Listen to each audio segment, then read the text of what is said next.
부모가 요즘 세상에 평생 한 명만 사귀고 살 순 없잖아요. 그런데 상당히 좀 정상가족 이데올로기로 봐서 위험한 얘기인데. 예.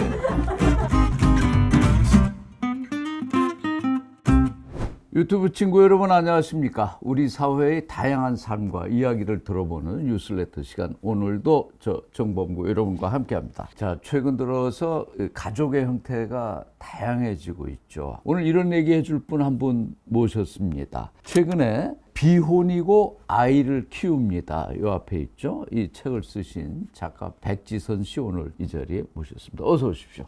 안녕하세요. 너무 긴장해 계시는데 자기소개 편하게 한번 해주실래요? 예, 저는 20년 동안 출판 편집자로 일해왔고요. 이번에는 제가 편집한 게 아니라 비혼으로 두 아이를 입양해서 키운 이야기를 쓴 비혼이고 아이를 키웁니다 작가로 이 자리에 오게 되었습니다. 그 이 책에 보면 인생을 통해서 내가 가장 잘한 일 중에 하나가 입양이다라고 했는데 정말 그래요? 네, 그렇습니다. 어떤 점에서? 그러니까 자식만큼 인생에 목적을 주는 존재가 없는 것 같고요. 그리고 제가 아무것도 해놓은 게 없는 것 같을 때도 아이들을 보면은 계속 쑥쑥 하루가 다르게 자라고 있기 때문에 아이를 볼 때마다 보람을 많이 느끼게 되거든요. 그 아이들 입장에서는 이게 다 자기들 이야기잖아요. 네. 초등학교 6학년, 3학년이면 다 글을 읽는데 네. 이 책이 나온 데에 대해서는 어떻게 생각해요? 본인들이 책에 나왔다는 거를 엄청나게 좋아하고요. 네. 특히 또 사진도 들어가고 물론 이제 다 어렸을 때 사진이긴 하지만 자신의 얘기가 책으로 나왔다는 걸 아주 자랑스러워하고 그래서 너무 자랑하고 다니지 말라고 얘기했습니다. 이 책 안에 보면 이제 아이들과 찍은 사진 이런 것도 이제 많이 나오고 그렇죠. 그런데 우리가 이제 입양은 뭐 그렇게 낯선 거는 아니에요. 그 입양해서 키우는 경우도 많은데, 그런데 엄마가 결혼도 하지 않고 혼자 살면서 아이들을 입양한다. 이건 조금 새로운 것 같은데요. 그리고 이게 법적으로 되나? 이렇게 생각하시는 분들도 아직 많을 것 같아요. 이게 법적으로 허용이 되나요? 제가 아이를 키우고 싶어서 인터넷을 검색하다가 2008년경에 비혼도 입양이 가능하다는 걸 알게 됐는데요. 그때는 비혼이란 용어를 쓰지 않았죠. 사람들이 독신이라고 했었는데 그때 인터넷에서 찾아보니까 2006년 12월에 입양특례법에 양친될 자의 조건에서 혼인 중일 것이라는 그 단서 조항 하나가 없어졌어요. 근데 그걸로 인해서 독신자도 입양이 허용된 거죠. 그 우리 사회가 참 그런 거 보면 조금씩 변화하고 네. 그걸 발전이라고 표현할 수 있을지 모르지만 어쨌든 변화에 대응해 나간다고 생각해요. 비혼인 경우에도 이제 입양을 허용하는 게 이미 2006년부터 됐다. 그런 얘기 하셨고요. 근데 그 아이를 입양하기로 결정한 요인 중에 하나는 어머니 때문에도 아이를 입양할 생각을 했다고 하셨어요. 그건 네. 무슨 얘기죠? 어렸을 때부터 좀 가정 불화가 있었고 이제 부부 관계가 굉장히 불행했었거든요. 어머니 아버지의. 네. 네. 그러니까 아버지는 그 가족에 대해서 그 아무런 돌봄을 제공하지 않고, 그러니까 가족으로서 전혀 의무를 이행하지 않았고요. 아무런 애정도 없었고, 그래서 제가 가장 강력하게 어렸을 때부터 어머니한테 아버지하고 이제 이혼하라고 말씀을 드렸고요.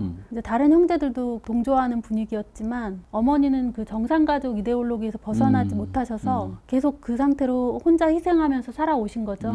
그래서 자식들이 이제 사회에 진출하자마자 전부 다 집을 떠난 거예요.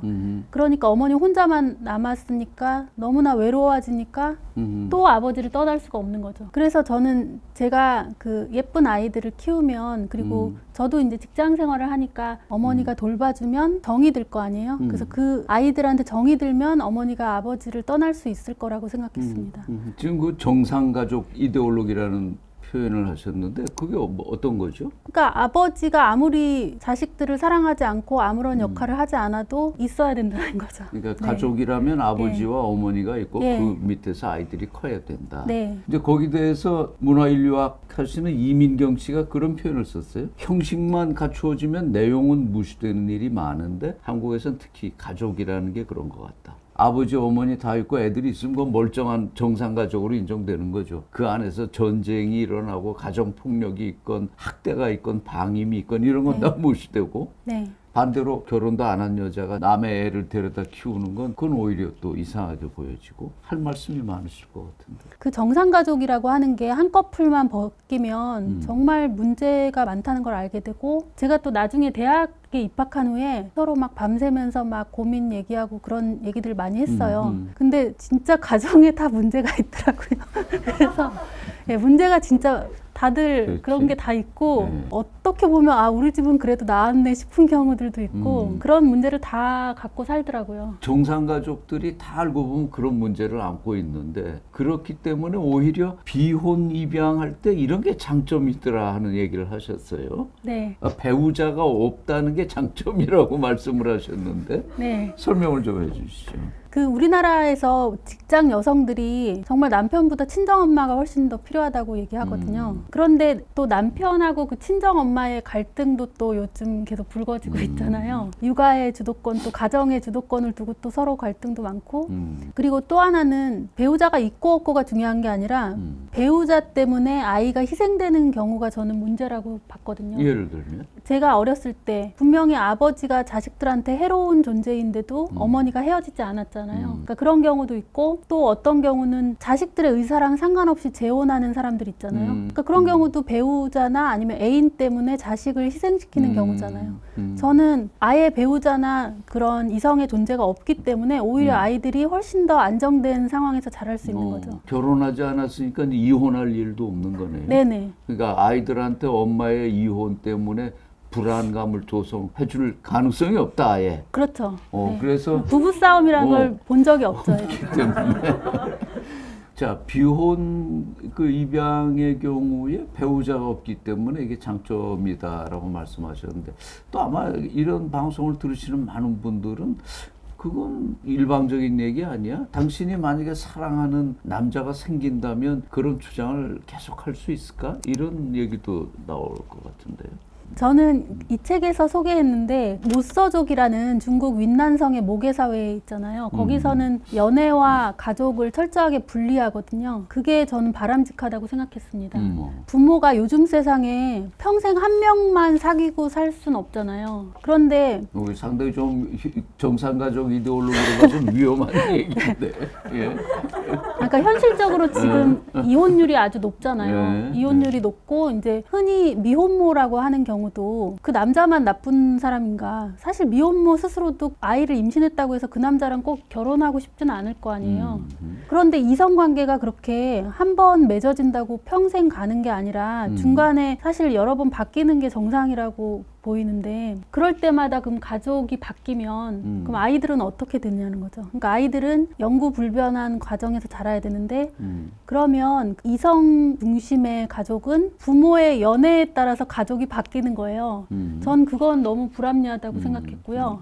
윈난성의 모서족은 그냥 연애는 부모 한 사람의 연애로 끝날 뿐이에요. 실제로 연애는 그 엄마의 그 방에서 이루어지는데 밤에만 만나고 전혀 가족들하고 엮이지 않거든요. 않고. 예, 그래서 가족은 모계 가족 속에서 영구불변한 가족으로 운영이 되고, 연애는 가족하고 아무 상관없이 지극히 개인적이고 전혀 알려지지도 않고 다른 가족은 전혀 엮이지도 않는 형태로 이루어지거든요. 그러니까 그게 사실 더 바람직하다는 생각이 들었어요. 근데 또 이 얘기 여기까지 오면 그건 중국 얘기고 소수민족 얘기고, 네. 우리 사회는 여전히 민법상 일처 일부제에다가 또 여성들에게는 평생 일부종사 이데올로기가 아직도 주류인데, 지금 백지선 씨가 말씀하시는 게 어느 정도 젊은 여성들로부터는 공감을 얻을 수 있다고 생각하세요? 개개인마다 다를 것 같고요. 그래서 저는 지금 다 그렇게 모계가족이 돼야 된다고 주장하는 게 아니라 모든 개인이 각자 선택할 수 있어야 한다고 생각하거든요. 이성에 기반한 가족이 굉장히 좋을 수도 있고, 또 재혼과 이혼이 또 바람직한 경우도 있을 수 있고, 그 부부가 천생연분을 만나서 평생 잘 살면서 자식을 잘 키울 수도 있는 거고, 그런데 나는 가족을 이루고 싶다는 이유로 당장 결혼할 사람도 없는 사람들한테 가족을 이루기 위해서는 꼭 그렇게 해야 한다고 하면 수많은 사람들이 가족 없이 살 수밖에 없잖아요. 가족은 자기가 선택할 수 있는 것이어야 한다. 국가나 사회가 강요할 것이 아니다. 어차피 강요해도 안 되잖아요. 강요해도 안 되고. 예, 이 얘기는 또 후에 백지선 씨와 우리 사회의 그 저출생 문제를 얘기하면서 조금 더 짚어보도록 하겠습니다. 근데 어머니는 그 결혼 생활이 어떻게 보면 피해자였다고 쭉 얘기를 들었는데 그럼에도 불구하고 딸에게는 좋은 남자 만나서 결혼하는 게 인생의 목표로 이렇게 얘기를 하신 거예요. 그래서 제가 그 정상가족 이데올로기가 이상하다고 느낀 거예요. 실제로 어머니는 주변에서 그렇게 좋은 남자를 만나서 잘 사는 사람들을 뭐 있기는 있지만 많이 보지도 못하셨는데도 불구하고 그 미련을 못 버리시는 거예요. 참. 그런데 이제 그 아이 둘을 혼자 키우실 때 여전히 우리 이제 정상가족 이데올로기에서 보면 아버지의 부재 이런 의문이 떠오르잖아요. 아버지의 역할은 과연 전혀 없어도 되는 건가? 저희 어머니가 정상가족 이데올로기에 매달리신 게 아마도 어머니가 어렸을 때 아버님이 돌아가셨기 때문인 것 같아요. 그러니까 외할아버지인데 어머니가 아주 어렸을 때 돌아가셨어요. 그러니까 제가 보기에는 어머니는 본인이 어렸을 때 힘들었던 게 아버님이 안 계시기 때문이라고 생각했던 것 같아요. 근데 그거는 알 수 없는 거거든요. 아버지가 진짜 없었기 때문에 힘든 건지. 근데 뭔가 결핍된 사람들은 다 그것 때문이라고 생각을 하죠. 반대로 저는 아버지가 있었기 때문에 불행했거든요. 각자의 처지에 따라서 또 자기가 해석하기에 따라 달라지는 거죠. 자, 수십 년간 남남으로 살아온 이성 간의 결혼은 자연스럽게 받아들이고 아이를 입양해서 키우는 것은 뭔가 이상하게 바라보는 우리 사회. 이거 이상한 거 아닌가요? 근데 이런 질문을 던지고 있는 백지선 씨를 오늘 모셔서 얘기를 들어봤습니다. 비혼이고 아이를 키웁니다라는 책의 저자인데요. 우리에게 익숙한 이런 가족 형태가 과연 유일한 선택지일 것인가? 이 문제에 대한 작가의 이야기를 오늘 들어봤습니다. 이 작가를 모시고 이 우리 사회의 문제가 되고 있는 저출생 문제에서도 또 다시 말씀을 좀 나눠보려고 합니다. 다음에 다시 뵙겠습니다.